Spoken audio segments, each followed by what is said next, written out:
ಸ್ನೇಹಿತರೆ, ಚರಿತ್ರೆಯ ಮತ್ತೊಂದು ವಿಡಿಯೋಗೆ ನಿಮಗೆಲ್ಲ ಪ್ರೀತಿಯ ಸ್ವಾಗತ. ರಷ್ಯಾ ತನ್ನ ಬತ್ತಳಿಕೆಯಲ್ಲಿರುವ ಶಕ್ತಿಶಾಲಿ ಅಸ್ತ್ರವೊಂದನ್ನು ಭಾರತಕ್ಕೆ ನೀಡೋದಕ್ಕೆ ರೆಡಿಯಾಗಿದೆ. ರಷ್ಯಾ ಭಾರತಕ್ಕೆ ಕೊಟ್ಟಿರುವ ಈ ಆಫರ್ ನೋಡಿ ಇಡೀ ಜಗತ್ತೇ ಬೆಚ್ಚಿ ಬಿದ್ದಿದೆ. ಅದರಲ್ಲೂ ಅಮೆರಿಕ ರಷ್ಯಾ ಇದೇನ್ ಮಾಡ್ತಾ ಇದೆ ಅಂತ ಅಚ್ಚರಿಯಲ್ಲಿ ನೋಡ್ತಾ ಇದೆ. ದೋಸ್ತ ಅಂದ್ರೆ ಹೀಗಿರಬೇಕು ಅನ್ನುವ ಮಾತುಗಳು ಕೂಡ ಕೇಳಿ ಬರ್ತಾ ಇದೆ. ಒಂದು ವೇಳೆ ರಷ್ಯಾ ಕೊಟ್ಟ ಆಫರ್ ಅನ್ನ ಭಾರತ ಸ್ವೀಕಾರ ಮಾಡಿದ್ದೇ ಆದಲ್ಲಿ ಭಾರತಕ್ಕೆ ಬಾಹುಬಲಿಯ ಬಲ ಬರಲಿದೆ. ಭಾರತದ ರಕ್ಷಣಾ ವ್ಯವಸ್ಥೆ ವಜ್ರದ ಕೋಟೆಯಂತೆ ಬಲಿಷ್ಠವಾಗಲಿದೆ. ರಷ್ಯಾ ತನ್ನ ಬೆಂಕಿ ಉಗುಳುವ R-37 ಅನ್ನುವ ಮಿಸೈಲ್ ಅನ್ನ ಭಾರತಕ್ಕೆ ಕೊಡೋದಕ್ಕೆ ಮುಂದಾಗಿದೆ. ಅದು ಕೂಡ ಅತ್ಯಂತ ಕಡಿಮೆ ಬೆಲೆಗೆ ರಷ್ಯಾ ಇಂಥದ್ದೊಂದು ಆಫರ್ ಅನ್ನ ಭಾರತಕ್ಕೆ ಕೊಡ್ತಾ ಇದೆ. ಈ ಮಿಸೈಲ್ನ ಶಕ್ತಿ ಸಾಮರ್ಥ್ಯ ಏನು ಅನ್ನೋದು ಇಡೀ ಜಗತ್ತಿಗೆ ಗೊತ್ತಿದೆ. ಇದೇ ಕಾರಣಕ್ಕಾಗಿ ಬಲಿಷ್ಠ ದೇಶಗಳು ಈ ವಿಚಾರದತ್ತ ಕಣ್ಣಿಟ್ಟಿದ್ದಾವೆ. ಒಂದು ಕಡೆಯಲ್ಲಿ ಈ ರೀತಿಯ ಬೆಳವಣಿಗೆಗಳು ಆಗ್ತಾ ಇದ್ರೆ, ಮತ್ತೊಂದು ಕಡೆಯಲ್ಲಿ ಇಲ್ಲಿವರೆಗೆ ಪ್ರಪಂಚದಲ್ಲಿ ಆಗದೇ ಇರೋದು ಭಾರತದಲ್ಲಿ ನಡೀತಾ ಇದೆ. ಅದು ಕೂಡ ನಮ್ಮ ಬೆಂಗಳೂರಿನಲ್ಲಿ ನಡೀತಾ ಇದೆ. ಅಮೆರಿಕ ಹಾಗೂ ರಷ್ಯಾದ ಶಕ್ತಿಶಾಲಿ ಫೈಟರ್ ಜೆಟ್ಗಳು ಭಾರತದ ನೆಲದಲ್ಲಿ ಎದುರು ಬದುರಾಗಿ ನಿಂತುಕೊಂಡಿದೆ. ಇದನ್ನು ನೋಡಿ ರಕ್ಷಣಾ ವಲಯವಂತೂ ಚಕಿತಗೊಂಡಿದೆ. ಅಮೆರಿಕಾದ F-35 ಫೈಟರ್ ಜೆಟ್ ಹಾಗೂ ರಷ್ಯಾದ Su-57 ಅನ್ನುವ ಶಕ್ತಿಶಾಲಿ ಫೈಟರ್ ಜೆಟ್ಗಳು ಒಂದೇ ವಾಯು ನೆಲೆಯಲ್ಲಿ ನಿಂತ್ಕೊಂಡಿವೆ.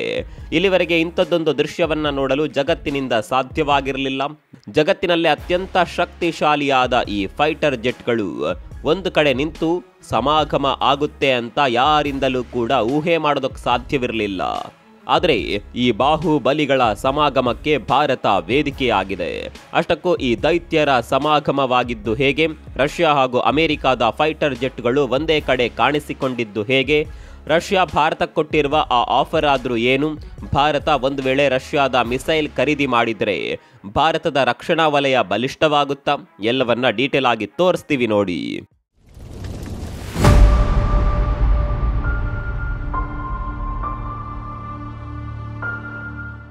ಭಾರತದ ಅತ್ಯಾಪ್ತ ದೋಸ್ತ ರಷ್ಯಾ ಅತಿ ದೊಡ್ಡ ಆಫರ್ ಒಂದನ್ನು ಕೊಟ್ಟು ಬಿಟ್ಟಿದೆ. ತನ್ನ ಅತ್ಯಾಧುನಿಕ ಮಿಸೈಲ್ ಒಂದನ್ನ ಅತ್ಯಂತ ಕಡಿಮೆ ಬೆಲೆಗೆ ಭಾರತಕ್ಕೆ ನೀಡಲು ರಷ್ಯಾ ಮುಂದಾಗಿದೆ. ಒಂದಲ್ಲ ಎರಡಲ್ಲ, ಬರೋಬ್ಬರಿ 4000 ಕಿಲೋಮೀಟರ್ ದೂರದವರೆಗೆ ಬೆಂಕಿ ಉಗುಳುತ್ತಾ ಸಾಗಬಲ್ಲ ರಷ್ಯಾ ನಿರ್ಮಿತ R-37 ಅನ್ನುವ ಮಿಸೈಲ್ ಭಾರತಕ್ಕೆ ಆಫರ್ನ ಮೂಲಕ ಸಿಗುವ ಸಾಧ್ಯತೆ ಇದೆ.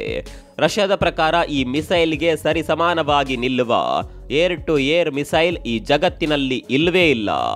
ರಷ್ಯಾ ಹಾಗೂ ಉಕ್ರೇನ್ ನಡುವಿನ ಯುದ್ಧದಲ್ಲೂ ಕೂಡ ಈ ಮಿಸೈಲ್ ಅನ್ನ ಬಳಕೆ ಮಾಡಲಾಗಿತ್ತು. ಉಕ್ರೇನ್ನ ಅತ್ಯಾಧುನಿಕ ಫೈಟರ್ ಜೆಟ್ಗಳನ್ನು ಹೊಡೆದುರುಳಿಸಿದ್ದು ಇದೇ ಬ್ರಹ್ಮಾಸ್ತ್ರ. ಹೌದು, ಇದು ಸದ್ಯದ ಮಟ್ಟಿಗೆ ರಷ್ಯಾದ ಬತ್ತಳಿಕೆಯಲ್ಲಿರುವ ಬ್ರಹ್ಮಾಸ್ತ್ರ. ಇದು ಇಂಟ್ರೆಸ್ಟಿಂಗ್ ಸಂಗತಿ ಅಂದ್ರೆ ಅಮೆರಿಕಾದ ಮಿಸೈಲ್ಗಳಿಗೆ ಈ ಮಿಸೈಲ್ ಸೆಡ್ ಹೊಡೆಯುತ್ತೆ. ಈ ಮಿಸೈಲ್ನ ಮುಂದೆ ಅಮೆರಿಕಾದ ಮಿಸೈಲ್ ಲೆಕ್ಕಕ್ಕೆ ಬರೋದಿಲ್ಲ. ಹಾಗಂತ ಭಾರತದ ಬಳಿ ಇಂತಹ ಮಿಸೈಲ್ ಇಲ್ಲ ಅಂತಲ್ಲ. ಸದ್ಯ ಭಾರತ ಈ ರೀತಿಯ ಮಿಸೈಲ್ಗಳನ್ನ ರೆಡಿ ಮಾಡ್ತಾ ಇದೆ ಅಷ್ಟೇ. ನಮ್ಮ ಬಳಿ ಇರುವ ಮಿಸೈಲ್ಗಳು 3000 ಕಿಲೋಮೀಟರ್ ದೂರವನ್ನ ಕ್ರಮಿಸುವ ಸಾಮರ್ಥ್ಯವನ್ನ ಹೊಂದಿದ್ದಾವೆ. ಆದರೆ ರಷ್ಯಾದ ಈ ಮಿಸೈಲ್ 4000 ಕಿಲೋಮೀಟರ್ ವರೆಗಿನ ಟಾರ್ಗೆಟ್ ಅನ್ನ ಸುಲಭದಲ್ಲೇ ಹೊಡೆದುರುಳಿಸುವ ಸಾಮರ್ಥ್ಯವನ್ನ ಹೊಂದಿದೆ. ಸ್ನೇಹಿತರೆ, ಇಲ್ಲಿ ನಿಮಗೆ ಗೊತ್ತಿರಲೇಬೇಕಾದ ಮತ್ತೊಂದು ವಿಚಾರ ಇದೆ. ರಷ್ಯಾ ಈ ಮಿಸೈಲ್ ಅನ್ನ ಮಾರಾಟ ಮಾಡೋದು ಮಾತ್ರವಲ್ಲ, ಭಾರತಕ್ಕೆ ಪ್ರೊಡಕ್ಷನ್ ಮಾಡುವ ಲೈಸೆನ್ಸ್ ಅನ್ನ ಕೂಡ ನೀಡೋದಕ್ಕೆ ಮುಂದಾಗಿದೆ. ಅಂದ್ರೆ ಭಾರತದಲ್ಲೇ ಈ ಮಿಸೈಲ್ ಅನ್ನ ನಿರ್ಮಾಣ ಮಾಡುವ ಲೈಸೆನ್ಸ್. ಅಲ್ಲಿಗೆ ಇದು ರಷ್ಯಾದ ತಂತ್ರಜ್ಞಾನವಾದ್ರೂ ಮೇಡ್ ಇನ್ ಇಂಡಿಯಾ ಮಿಸೈಲ್ ಆಗಿ ಬದಲಾಗುತ್ತೆ.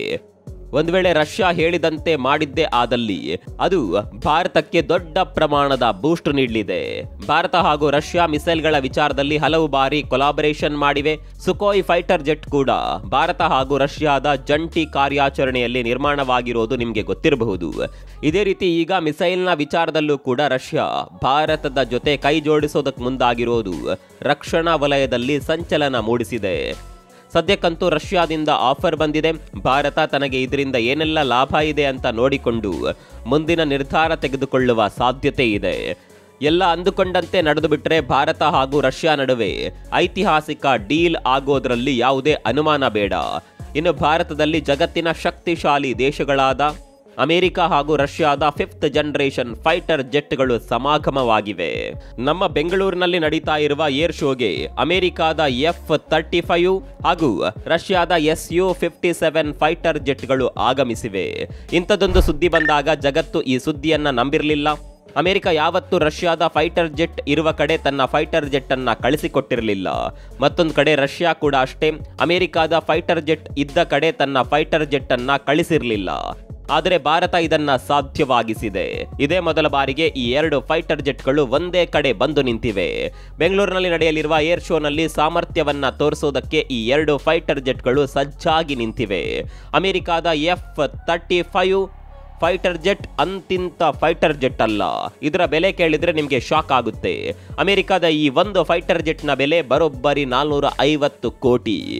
ಇನ್ನು ರಷ್ಯಾದ ಫೈಟರ್ ಜೆಟ್ನ ಬೆಲೆ ಇದಕ್ಕಿಂತಲೂ ಹೆಚ್ಚಿದೆ. ರಷ್ಯಾ ಫೈಟರ್ ಜೆಟ್ನ ಬೆಲೆ ಬರೋಬ್ಬರಿ 750 ಕೋಟಿ ಇದೆ. ನಾವು ಆರಂಭದಲ್ಲೇ ಹೇಳಿದಂತೆ ಈ 2 ಫೈಟರ್ ಜೆಟ್ಗಳು 5ನೇ ಜನರೇಷನ್ನ ಫೈಟರ್ ಜೆಟ್ಗಳು. ಭಾರತಕ್ಕೆ ಈ 5th ಜನರೇಷನ್ನ ಫೈಟರ್ ಜೆಟ್ಗಳನ್ನು ರೆಡಿ ಮಾಡಬೇಕು ಅಂದರೆ ಇನ್ನು 16 ವರ್ಷಗಳು ಬೇಕಾಗುತ್ತೆ. ಇದೇ ಕಾರಣಕ್ಕಾಗಿ ಭಾರತ ಈ 2 ಫೈಟರ್ ಜೆಟ್ಗಳ ಮೇಲೆ ಕಣ್ಣಿಟ್ಟಿದೆ. ನಾವು 5ನೇ ಜನರೇಷನ್ನ ಫೈಟರ್ ಜೆಟ್ಗಳನ್ನು ರೆಡಿ ಮಾಡಬೇಕು ಅಂದರೆ 10,000 ಕೋಟಿ ಅಂತೂ ಬೇಕೇ ಬೇಕು. ಈಗ ನಮ್ಮಲ್ಲಿ ಅಷ್ಟೊಂದು ಖರ್ಚು ಮಾಡೋದಕ್ಕೆ ಬಜೆಟ್ ಇಲ್ಲ. ಹೀಗಾಗಿ ರೆಡಿ ಮಾಡೋದಕ್ಕಿಂತ ಖರೀದಿ ಮಾಡೋದ್ರ ಮೇಲೆ ಭಾರತ ಕಣ್ಣಿಟ್ಟಿದೆ. ಮತ್ತೊಂದು ಕಡೆಯಲ್ಲಿ ಈ 2 ಫೈಟರ್ ಜೆಟ್ಗಳು ಭಾರತದತ್ತ ನೋಡೋದಕ್ಕೆ ಕಾರಣ ಇದೆ. ಭಾರತ ರಕ್ಷಣಾ ವಲಯದ ಅತಿದೊಡ್ಡ ಮಾರ್ಕೆಟ್ ಅನ್ನೋದು ಈ 2 ದೇಶಗಳಿಗೆ ಗೊತ್ತಿದೆ. ಭಾರತಕ್ಕೆ 5ನೇ ಜನರೇಷನ್ನ ಫೈಟರ್ ಜೆಟ್ನ ಅಗತ್ಯ ಇದೆ ಅನ್ನೋದು ಕೂಡ ಈ 2 ದೇಶಗಳಿಗೆ ಚೆನ್ನಾಗಿಯೇ ಗೊತ್ತಿದೆ. ಸ್ನೇಹಿತರೆ, ಇಲ್ಲಿ ಮತ್ತೊಂದು ವಿಚಾರ ನಿಮಗೆ ಗೊತ್ತಿರಬೇಕು. ನಮ್ಮ ಪಕ್ಕದ ದೇಶ, ನಮ್ಮ ಶತ್ರು ದೇಶ ಚೀನಾ ಫೈಟರ್ ಜೆಟ್ನ ವಿಚಾರದಲ್ಲಿ ನಮಗಿಂತ ತುಂಬಾನೇ ಮುಂದೆ ಇದೆ. ಚೀನಾ 6ನೇ ಜನರೇಷನ್ನ ಫೈಟರ್ ಜೆಟ್ ಅನ್ನ ರೆಡಿ ಮಾಡ್ತಾ ಇದೆ. ನಮಗೆ ಇನ್ನೂ ಕೂಡ 5ನೇ ಜನರೇಷನ್ನ ಫೈಟರ್ ಜೆಟ್ ಅನ್ನ ರೆಡಿ ಮಾಡೋದಕ್ಕೆ ಸಾಧ್ಯವಾಗಲಿಲ್ಲ. ನಮ್ಮ ಶತ್ರು ದೇಶ ಈ ವಿಚಾರದಲ್ಲಿ ಮುಂದೆ ಹೋಗ್ತಾ ಇದೆ ಅಂತ ಆದರೆ ನಾವು ಕೂಡ ಈ ವಿಚಾರವನ್ನ ಸೀರಿಯಸ್ ಆಗಿ ತೆಗೆದುಕೊಳ್ಳಲೇಬೇಕಾಗುತ್ತೆ. ಶತ್ರು ದೇಶದ ಬಳಿ 6ನೇ ಜನರೇಷನ್ನ ಫೈಟರ್ ಜೆಟ್ ಇರುವಾಗ ನಮ್ಮ ಬಳಿ ಅಟ್ಲೀಸ್ಟ್ 5ನೇ ಜನರೇಷನ್ನ ಫೈಟರ್ ಜೆಟ್ ಆದ್ರೂ ಇರಲೇಬೇಕು. ಎಲ್ಲದಕ್ಕಿಂತ ಡೇಂಜರಸ್ ಸಂಗತಿ ಅಂದ್ರೆ ಚೀನಾ ತನ್ನ 5ನೇ ಜನರೇಷನ್ನ ಫೈಟರ್ ಜೆಟ್ ಅನ್ನ ಪಾಕಿಸ್ತಾನಕ್ಕೆ ಮಾರಾಟ ಮಾಡೋದಕ್ಕೆ ಮುಂದಾಗಿದೆ ಅನ್ನುವ ಸುದ್ದಿ ಕೂಡ ಇದೆ. ಎಲ್ಲ ವಿಚಾರಗಳನ್ನ ನೋಡಿಕೊಂಡೇ ಭಾರತ 5ನೇ ಜನರೇಷನ್ನ ಫೈಟರ್ ಜೆಟ್ ಅನ್ನ ಖರೀದಿ ಮಾಡೋದಕ್ಕೆ ಮನಸ್ಸು ಮಾಡ್ತಾ ಇದೆ.